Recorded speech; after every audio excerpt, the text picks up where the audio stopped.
샘터 가족 여러분 안녕하십니까? 편히 주무셨는지요? 샘터지기 김덕겸 목사입니다. 영혼의 샘터 18번째 시간, 오늘은 주후 2019년 12월 4일 수요일 아침입니다. 오늘은 요한계시록 9장 13절에서 21절 말씀을 본문으로 함께 말씀을 나누도록 하겠습니다.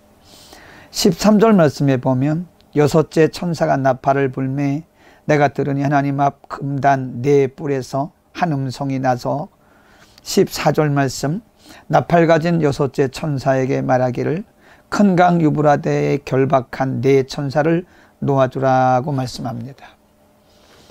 네 천사를 놓아주니 15절에 보면 네 천사가 놓여서 하나님의 정하신 그 년, 월, 실에 이르러 사람 3분의 1을 죽이기로 예비했다고 말씀하고요.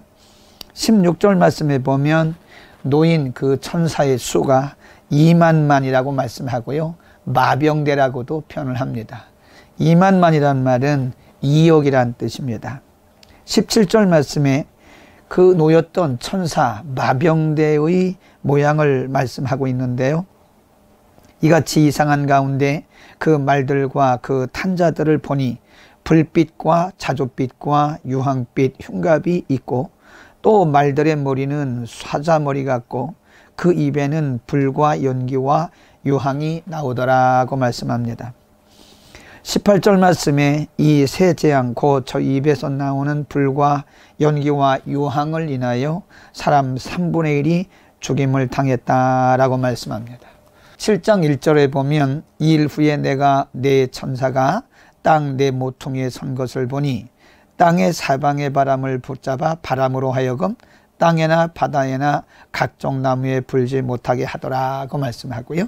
이전에 또 봄에 다른 천사가 살아계신 하나님의 인을 가지고 해돋는 데로부터 올라와서 땅과 바다를 해롭게 할 권세를 얻은 네 천사를 향하여 외쳐 가로되 3절 말씀에 우리가 우리 하나님의 종들의 이마에 인치기까지 땅이나 바다나 나무나 해하지 말라 그랬습니다. 오늘 본문에 나오는 유브라다에 결박된 네 천사는 바로 하나님의 종들의 이마에 인치기까지 땅 사방을 붙들고 있었던 그 천사들입니다. 하나님의 때가 되어 하나님은 네 천사를 놓아주면서 이제 그들을 온 세계에 보냅니다. 9장 16절에 그 마병대의 수가 2만만이라고 하는 것은 2억이라는 숫자인데요. 꼭 2억을 의미하는 것은 아니고 그만큼 많은 천사들, 즉 죽음의 천사들이 전 세계를 돌아다니고 있다고 하는 것을 의미하고요. 17절 말씀에서 그들의 모습이 불빛, 자줏빛, 유황빛, 이 말은 죽음을 상징하는 색깔들입니다.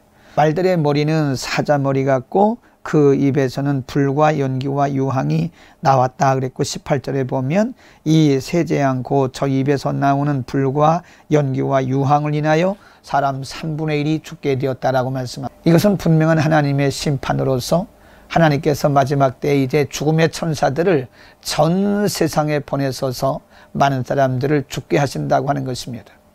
이미 우리가 8장에서 공부했듯이 하나님께서 재앙을 내리신 것은 그 재앙을 보고 하나님께 돌이키라고 하는 회개의 기회를 주신 것이었습니다.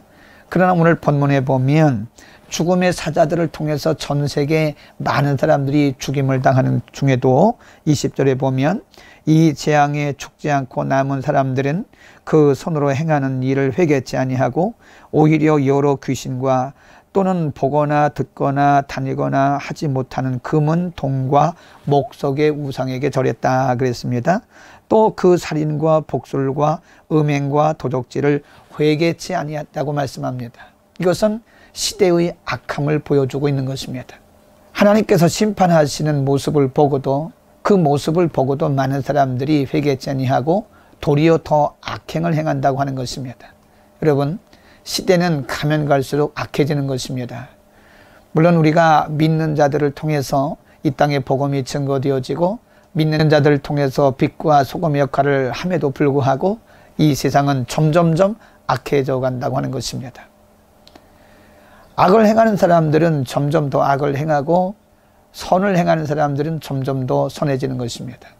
우리는 이것을 영적 빈익빈 부익부 현상이다 그럽니다. 그래서 우리 믿는 자들은 이 악한 세상을 바라보고 절망하거나 이 악한 세상을 바라보고 낙심할 것이 없습니다. 도리어 로마서 12장 1절 이렇게 말씀합니다. 그러므로 형제들아 내가 하나님의 모든 자비하심으로 너희를 권하노니 너희 몸을 하나님이 기뻐하시는 거룩한 산제사로 드리라. 이는 너희의 드릴 영적 예배니라. 로마서 12장 2절에 또 이렇게 말씀합니다. 너희는 이 세대를 본받지 말고 오직 마음을 새롭게 함으로 변화를 받아 하나님의 선하시고 기뻐하시고 온전하신 뜻이 무엇인지 분별하도록 하라고 말씀하고 있는 것입니다. 이 시대는 점점 더 악해져만 갑니다. 성경은 로마서 13장 11절에 이렇게 말씀합니다. 또한 너희가 이 시기를 알거니와 자다가 깰 때가 벌써 되었으니 이는 이제 우리의 구원이 처음 믿을 때보다 가까웠음이니라. 로마서 13장 12절에 밤이 깊고 낮이 가까웠으니 그러므로 우리가 어둠의 일을 벗고 빛의 갑옷을 입자고 말씀하고 있습니다. 시대는 점점 더 악해져 가지만 우리는 어둠의 일을 벗고 빛의 갑옷을 입어야 됩니다. 13절에 낮에와 같이 단정히 행하고 방탕과 술 취하지 말며 음란과 호색하지 말며 쟁투와 시기하지 말고 로마서 13장 14절 말씀에 오직 주 예수 그리스도로 옷 입고 정욕을 위하여 육신의 일을 도모하지 말라고 말씀합니다. 어둠의 옷을 벗고 예수 그리스도의 빛의 갑옷을 입고 우리 이 세상을 승리해야 합니다. 이 세상이나 죄악을 본받지 아니하고 우리는 하나님의 빛의 자녀들로서 오늘도 어두운 세상에 빛의 역할을 감당하고 우리는 이 시대를 본받지 말아야 됩니다. 그리고 이 악한 시대를 인하여 절망하지도 말아야 됩니다. 이 시대를 거스려 믿음으로 승리하고 말씀으로 승리하는 능력 있는 하루가 되기를 바랍니다. 내일 다시 뵙겠습니다. 김덕겸 목사였습니다.